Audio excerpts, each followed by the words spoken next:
East Africa's Osiris lanceolata, better known as sandalwood tree, is endangered through illegal harvesting at a rate that could see it become extinct. The misuse of this species is causing a loss of biodiversity and a source of medicine for the local communities. The increased overexploitation of this wood in Kenya dates back to 2006 according to the Convention on International Trade in Endangered Species of Wild Fauna and Flora, which has listed it as a threatened species. Sandalwood species is also currently listed as an endangered species under the Wildlife Conservation and Management Act 2013. Way back in 2004, there was a report that was published in a local media on the poaching of East African sandalwood from gazetted forests, from national parks, and in some of the private farms. Kenyan government banned the harvesting and trade of Osiris lanceolata in 2007. However, the trees continue to be poached and smuggled outside the country for its essential oil, which is extracted to manufacture medicines and cosmetics, with the largest market being in Asia. Smugglers, who work with cartels and brokers, have penetrated remote villages in Kenya, whose residents are ignorant of the value of this precious wood. It is said that a kilo of this precious wood can fetch between 15,000 to 20,000 Kenyan shilling. On the international market, while 1 liter of sandalwood oil sells for as much as $3,000. Osiris was being poached, and even that problem continues. The local population, the local community, were not aware of the economic importance of this species. Some of them were told it's for firewood, others is for local herbalists. So they were uprooting from their shabas, others were going to gazetted forest and national park. They were uprooting the Osiris, and they were selling at a kilo 25 shillings to 100 shillings. So they were only getting a peanut from the trade of Osiris lanceolata. Kenya Forestry Research Institute, a state corporation mandated to conduct research in forestry and allied natural resources and disseminate the research findings, has devised new technology of propagating sandalwood seedlings from its fruit as a way of reviving the almost extinct tree in Kenya. Kenya Forestry Research Institute is keen on reviving this tree, and that is why they have refined technologies for propagating the species through seeds and air layering, also known as marketing, as a way of making them readily available. When the seeds are ripe in the field, we harvest from the field, and we do seed quantifying by flotation method, whereby we harvest the fresh one. We do the flotation, place them in the bucket, and the first sinker, we will depump the first sinker. And then after depumping, we again do the flotation method, and by the end, we get the second sinker, which are grade A, and then the first sinker, grade B, and the first fruiter, the ones which fruited first, those are grade C. Mostly, you can get about 1 to 2% from grade C, then 10 to 20% from grade B, and over 75% in grade A. My friend has talked about propagation through seeds. Apart from propagation through seeds, KEFRI has also come up with technologies in propagation of sandalwood through marcots. Marcots, here we are referring to air layering, whereby we introduce the roots of sandalwood through, there is a procedure that we have come up with after so many trials. And what we usually do is that we usually look at at a branch like this one, and then what we usually do is that we usually do girdling. Girdling is whereby if this is the stem, first of all we have to select a good mother tree. Then we usually do ring debarking, where we want to introduce the roots.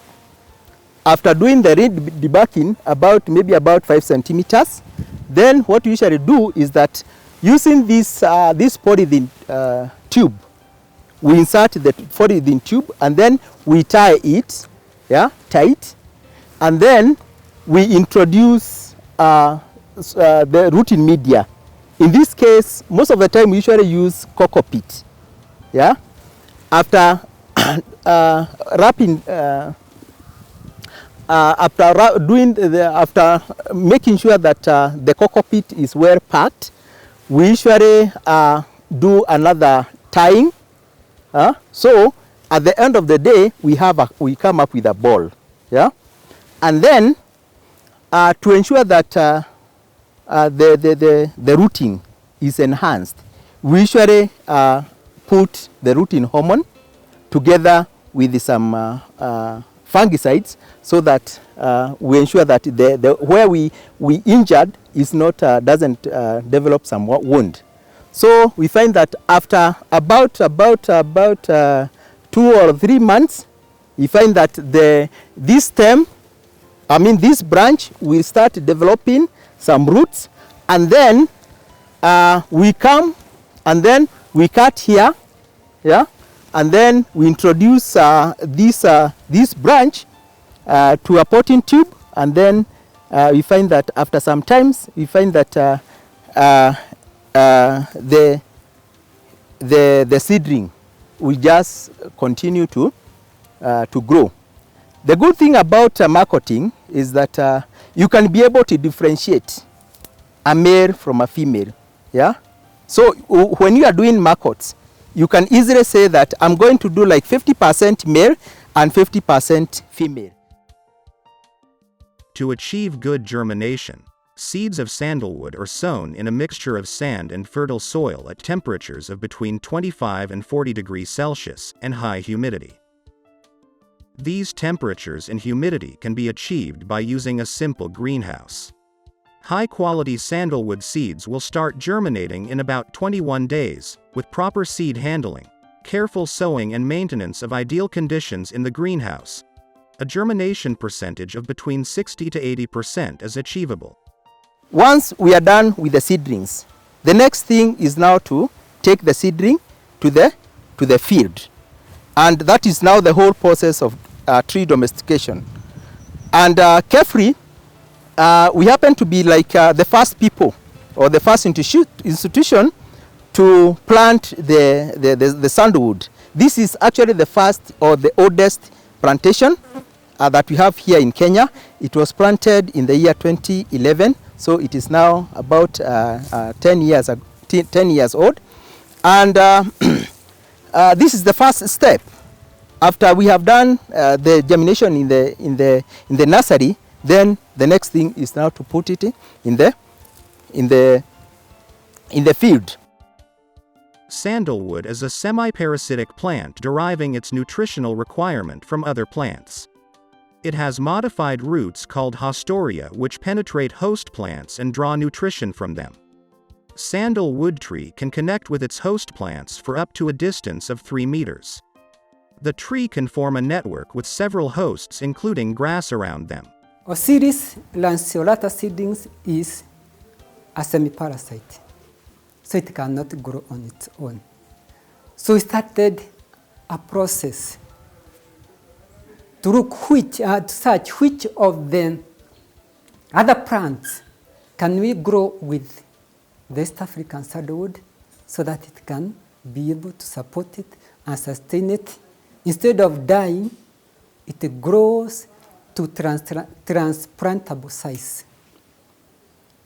This research has taken us several years, and we have tested over 30 different tree species, shrubs, also herbs. Among the potential host species for Ocelis lanceolata, to start with the trees, we have acacia species, for example, Acacia sandifolia, Acacia kikai, we have Acacia seya, we have Acacia poricanda. These acacias, some of them can grow in semi-humid areas, others in semi-arid areas. In addition to that, we have a species we call Senna, that's a shrub, Senna bryobotrita shrub. We have another species called Cariadra cadoresus. That's an exotic. We have the normal Cajanus, that's a pigeon pea, which does well in the dryland. We have a lana called Sedum reflexum. It's a list both for species in semi-humid areas and a species in semi-arid areas. At present, sandal trees and host plants are grown alongside each other in the same pit. This gives farmers a chance to innovate cropping patterns like agroforestry to get maximum benefit from a given plot of land. Popanda, nikaona hii inchi yangu ama hii inakaa naked sana. Ndio nikaamua kutumia na njia nyingine. Nikigojea mti wangu ukomae, nikapanda hii majani inaitwa geranium. Ya geranium huwa ni majani huwa naifyeka wakati imefika almost that height. Alafu naiuza. So ndio nikaiweka huku ndani, but miti yangu bado iko. Only niliona hii mti kitambo ukomae na kuna space, ni njia nyingine gani naweza utilize hiyo shamba. The CTSP program convened a workshop to sensitize communities on the importance of participatory forest management and access and benefit sharing in the context of osiris domestication in Kenya. The workshop, which was held at Ngobet Ward, Laikipia County, brought together 38 participants living around Ndaragwa Forest. The resource personnel were drawn from the Kenya Forest Service, Kenya Forestry Research Institute and the National Museums of Kenya. The objective of this workshop was to create awareness and sensitize the communities about the value in ABS amongst stakeholders including rural communities and enhance fair trade and traceability of products along the trade chain for improved livelihoods. Apart from kugojea hiyo miaka yote, unaweza anza na seeds, na ndio tulisema seed moja, kilo moja ni shilingi kuanzia 10,000 mpaka 15, na kuna watu wengi sana ambao wanafanya nini? Wanataka hizo vitu. Ukikuja kwa ofisi yetu, tuko na list. Kila wakati huwa tunaulizwa.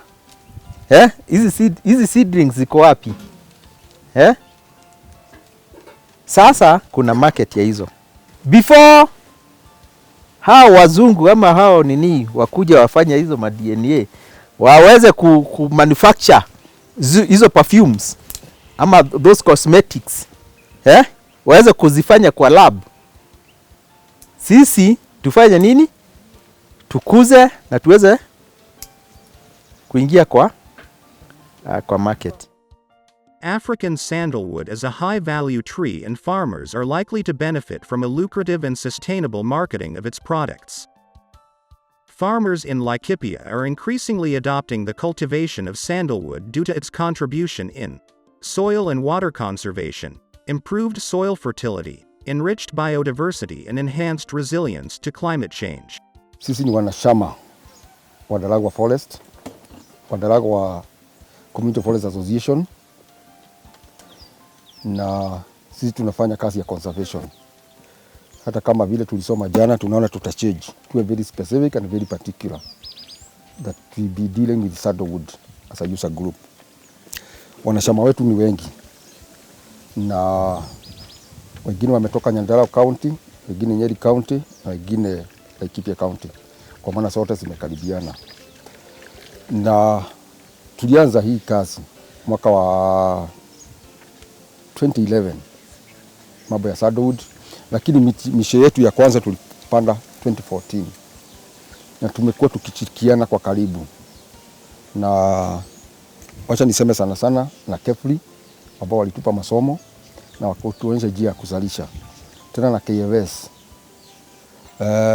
Tuko na washikadau wengine National Museums of Kenya ambao tunaenda pamoja na wao katika hii kazi. Hii mti ni mti ambao nilinunua ikiwa seedling ya mbegu na ambayo nilipanda 2014 mwezi wa 5, na hii miti nilikuwa nimepanda ikiwa 5, but unfortunately hii mbili ndio tu ili survive, ambayo hii huwa inanipea mbegu na mbegu yake ndio hii. Na hii mti nimevuna tangu mwezi wa 6 mwaka huu, imekuwa na mbegu. Nimekuwa nikivuna on weekly basis. Na saa zingine nikiona zimeifa sana sababu zinapendwa na ndege, huwa nakuja even twice a week ndio niweze saa hizi haina mbegu, sasa zimeisha. Kuna picha ambayo nilikuwa nimetuma hapo mbeleni, ilikuwa wakati ilikuwa peak. Sasa na ni mti ambao nimetoa mbegu kiasi, hata ikiwa sija hesabu moja moja, but haija kosa kutoa kama almost a kilo or more than. Na nimevuna for 3 years, 2019, last year na mwaka huu. In an effort to save sandalwood from extinction due to rampant logging and uprooting for exportation, Kenya's forestry agency has given out guidelines for growth of the tree. Protection of natural populations will be achieved by setting up a domestication program, where cultivation and harvesting of the species will ease pressure on natural populations, while providing income to the growers from the sale of sandalwood products.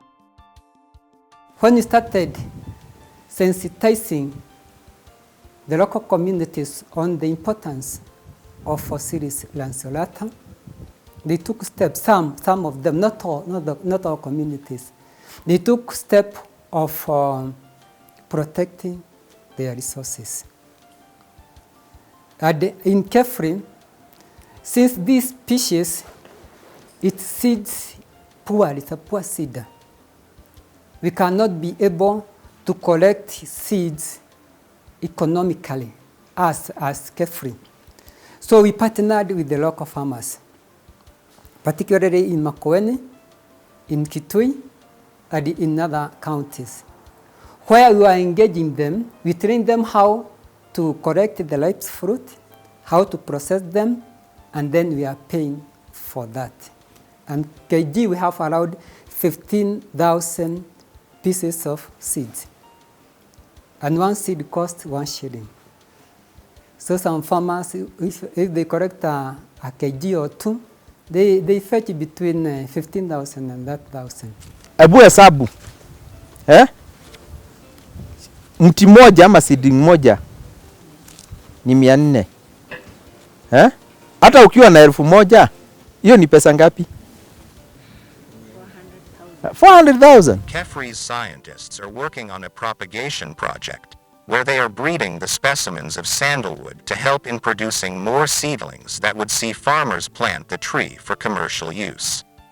If this project is well received by farmers, they will directly benefit from sandalwood value, and this will automatically reduce smuggling. This is one of the plantations that we have done for Osiris lanceolata, or the East African sandalwood. This is a demo that is about 1 hectare. It was established in the year 2020, and the funds were from the National Research Fund, and just I've said before, this is one of the hectares that under that project we want to do 20 hectares. So as you can see, we did this using both materials that were from markets and also from the seeds. One of the biggest challenges is that we still lack Generally, there is lack of awareness, not only in the community, but also even within the enforcement agencies. There are still very many officers out there who are responsible for managing these resources, but do not know much about Osiris. It's only in areas where we have officers who have had an opportunity to interact with Osiris that know about it. But most of them, especially when we have transfers and somebody is taken to an area where Osiris is an issue, then it creates a gap where people take advantage of his ignorance before he gets to know that this is a species of interest. So awareness is one thing. We really need to educate our officers wherever they are, whether they have Osiris within their area or not, because tomorrow they'll be transferred to an area where you have this plant species. Two, when you look at the other enforcement agencies, let's say like the police, who in most cases are manning roadblocks, they too don't aware. So if somebody tells them, I'm carrying firewood, they don't suspect much. The main message that I'm sharing is that sandalwood is a tree species that is of very high value. That is why it is being poached, because of its value. And what we are supposed to do, apart from now the ban that it has been put by the government not to encroach on the in the wild, this is a gold that we as government we are supposed to encourage the farmers, yeah, so that they can be able to reap. My main message is that we should be alert on ensuring that people do not continue poaching from the wild, and that we should encourage more people to plant it out there on their farms. And especially for those in dry areas, this is a potential cash crop. And therefore, as more people get to plant, the more it becomes easier for the government to give permission for its trading, its propagation, and a way of livelihood for some people.